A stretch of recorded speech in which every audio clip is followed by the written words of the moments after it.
Hi everyone, happy spooky season. My name is Stephanie and this is Couture, Costumes, and Cats. Today I'm going to teach you how to turn your scraps into beautiful bunting.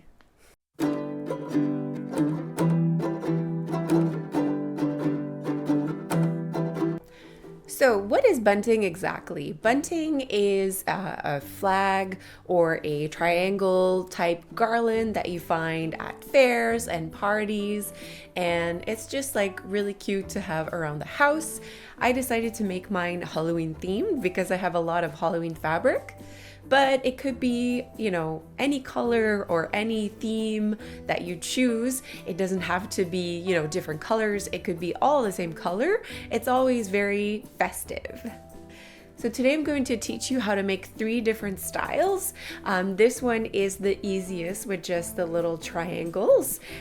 Basically what you do is you make a little triangle. It could be different, patterns or fabric, so it could be the same one, and we'll make a piece of double folded bias tape, just like this to complete basically the garland and encase the raw edge and make it look beautiful like this.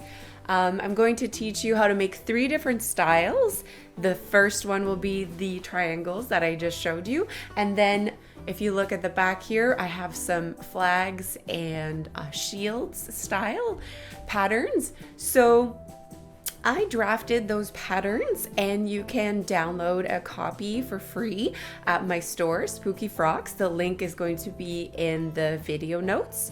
But if you want, you can just draft your own. If you want your bunting pieces to be smaller or bigger, you're welcome to just draft your own and play around. So it's a really easy and fun scrap busting project, and in this video I'm going to teach you how to do all 3 styles step by step.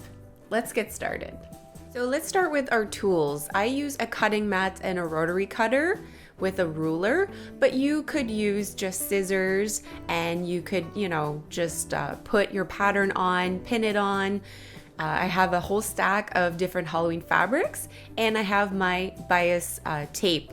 You could also make your own.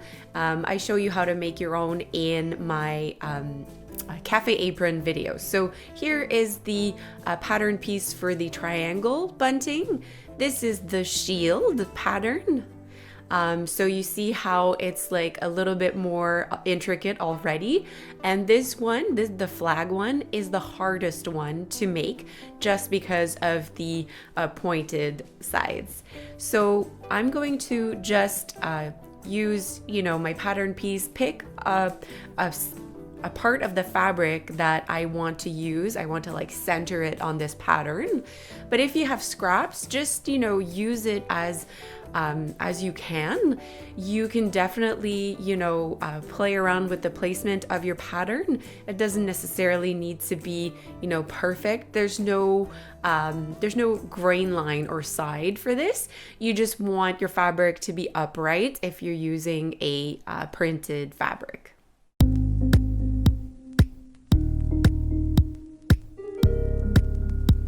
As I said before, I have a lot of Halloween fabric, so that's what I decided to do. I decided to go with the theme of Halloween, but pretty much any cotton fabric would work very well for this.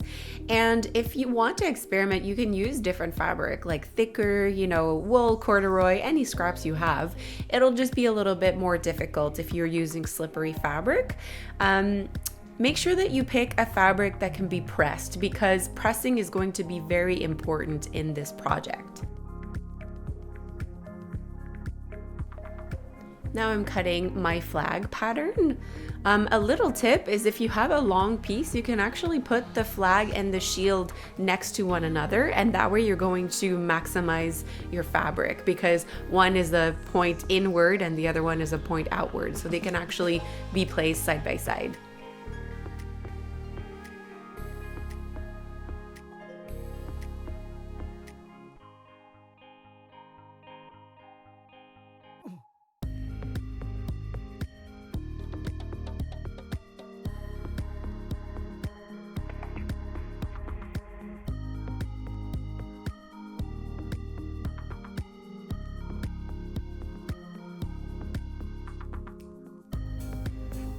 So I'm going to start pinning my pieces together, my pairs. I'm going to just use a few pins to make sure that it doesn't move, just because we're using a very narrow seam allowance.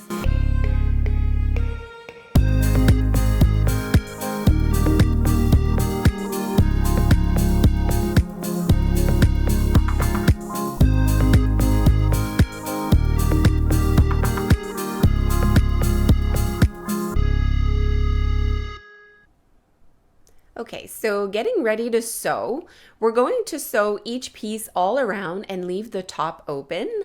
But because these points are very, precise and we want them to be symmetrical every time, we're going to use a little marking tool and a ruler to actually mark our pivot points.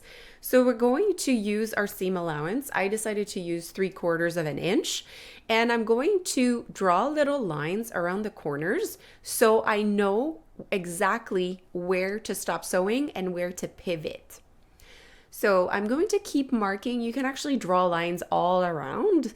I'm drawing mine just nearer the corners, and that way I can actually make sure that I stop sewing and pivot at exactly the right point, exactly in the center every time.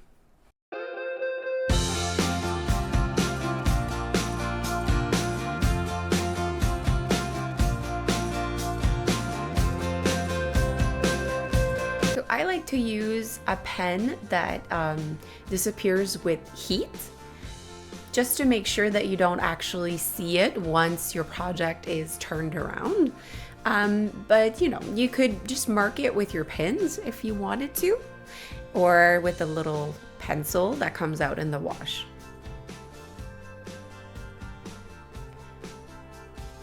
I'm going to do the same thing for every piece, and it's going to look a little bit different depending on the piece we're marking. For the triangle, I said it was the easiest because there's just one pivot point as opposed to the other ones. As you saw, the shield has 3 pivot points. The triangle has 1. So the triangle is definitely more beginner friendly. So start there if you've never sewn using like a point or a pivot point before. And it'll be a little bit easier for you. So using my seam allowance that I already chose, 3/4 of an inch, I'm going to start at the top, back stitch, and stitch all the way down to the point that I marked. Slow down when you're getting close to the point to make sure you stop. And then I'm going to lift the presser foot, pivot the project all the way around, and then start sewing on the line that I drew. The line is actually really good because it allows me to know exactly which direction to go in when you start. Sometimes with the seam allowance, it's not exactly clear, so you want to make sure that you're helping yourself as much as possible. So this is what it looks like once it's sewn, and we're going to need to do a little bit of grading after the fact. I'll keep showing you. This is the shield. We're going to do the same thing. We're going to start at the top. We're going to backstitch, sew down at 3/4 of an inch, and stop at my pivot point. Pivot, and sew the bottom. Stop again. Lift the presser foot. Make sure your pins are not in the way. All the way to your marker. And then lift again, pivot, and sew your last side. And there we go. That's how we sew the shield. Now for the flag. A little bit more work. It's always the same. We start the same. All the way down to our first marker. We'll pivot. So the first side of the bottom here, and slowly stop in the middle. Pivot, aim down, stop, pivot, and then sew the last side. And don't forget to backstitch at the end to secure it all.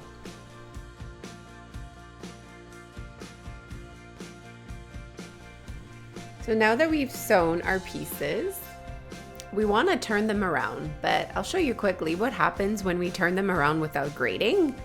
It really doesn't want to obey, especially in that inner point there.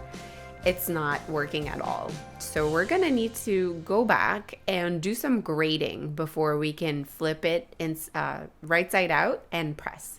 So using some sharp fabric scissors, we're going to snip right in the middle here. And we're gonna snip close to the stitching line, but not so close that we snip our stitches. So be very careful for that part. And we're going to snip our corners as well.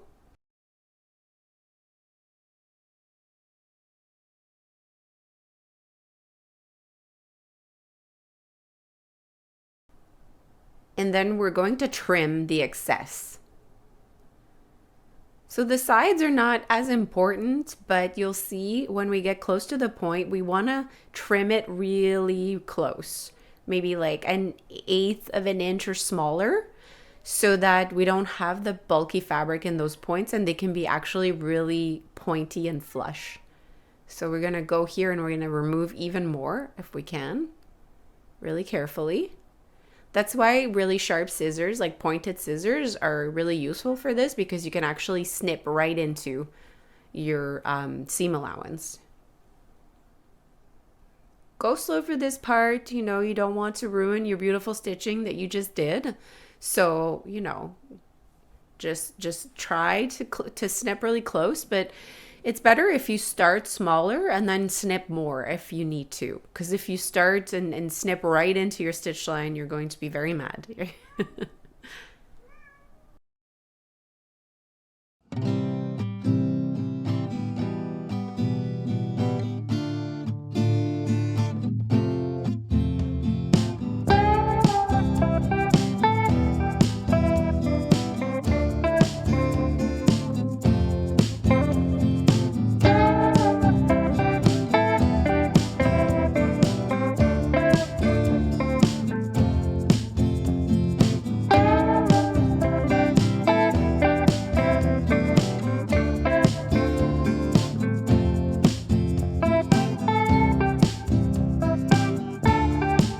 Okay, so one thing I forgot to mention at the beginning is a point turner. It's actually really useful in this case because you want to be able to have a really nice crisp point.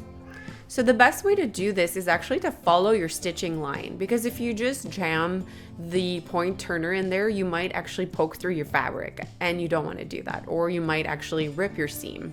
So I like to push gently following the seam line, and that way you have like that reinforced, you know, stitch line there, the thread to help you, and you can go all the way down into the point. So we're going to do it for each piece the same way. Follow the stitch line and go slowly to be able to take that point out.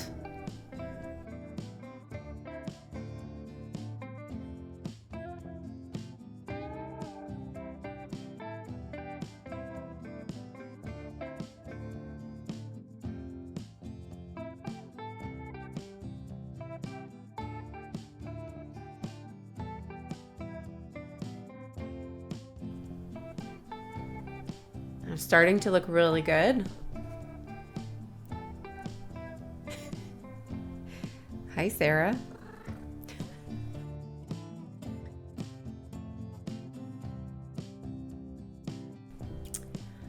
So for the flag, it's a little bit harder because the points are very like narrow, and you want to make sure that you poke them out really nicely and that everything's even. And you also want to make sure that it lies flat from the center. So just again, go slowly and use your stitch line.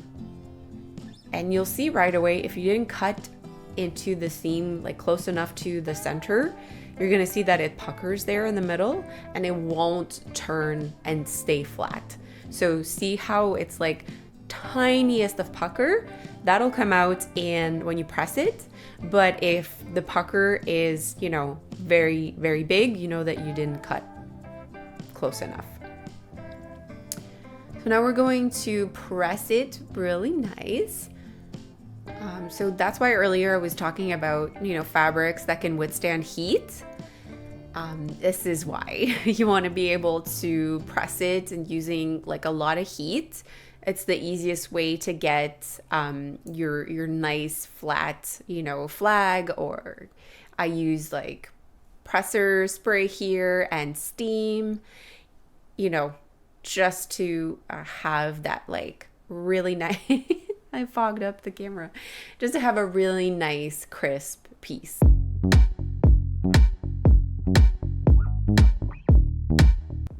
So I'm rolling out the seams before I press. If you don't do this step, you'll notice that maybe you'll see the fabric from the back come out to the front. So that's why I take that extra time to just like roll it out, roll out the seams as close as I can to the, roll out the fabric close to the seam, and then I press it.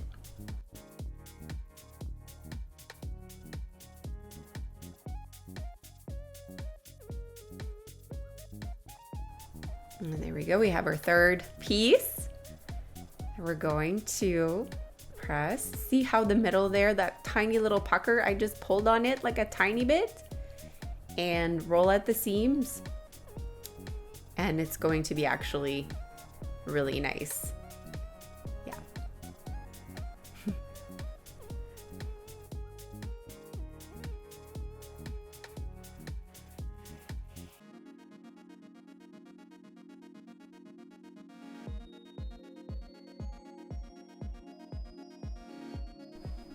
For the start of my garland, I actually want to have a clean edge on my bias tape.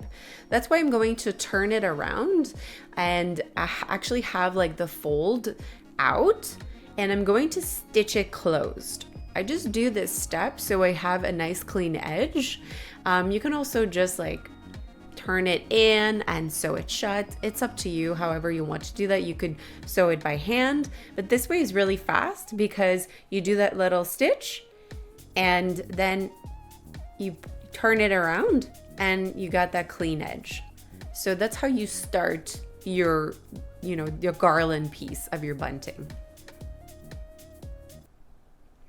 I'm going to start pinning. So I'm only showing you this part with the triangles. I decided to put the triangles really close to one another, but you could use as much distance as you want. And I started with a garland of 10 triangles. You could do it a lot longer if you wanted to. I just wanted like a short little garland that I can hang like on a window. But if you're looking to do, like a 50-foot garland, you're gonna need, 2 dozen or maybe like 30, 40 flags, flags or triangles or different pieces. So to start, I'm actually going to put the top of the triangle inside the bias tape. So the open side of the bias tape is facing me, and then I put in my flag or my triangle, my piece there, and I put it in as far as I can, make sure that it sits straight in there. I put it close to the fold, and then I fold the top over. And then once it's in there, I can actually move it around. I can move it closer to the other flag if I want to, or I can move it further. Once it's in there, you can position it as you want, but make sure that it stays, aligned with the fold, because you don't want it to be crooked, or you don't want it to actually come out while you're sewing, so keep checking the back as well. It should be all flat and, even.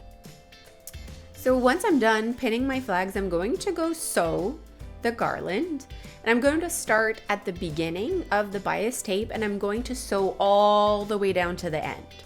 So I'm going to sew really close to the edge. I'm going to try to do, between 1/8 to 1/4 of an inch, really close. So go slow for this part and use maybe a longer stitch length, because longer stitches will look good for top stitching. And once you start, just be careful and hold everything together, go so close to your pins, and make sure that nothing moves. Make sure that your flag stays right in there, because when you start to sew, it might shift a little bit. So, go slow, make sure everything stays in place, and check the back once in a while to make sure that, it's actually aligning in the back as well.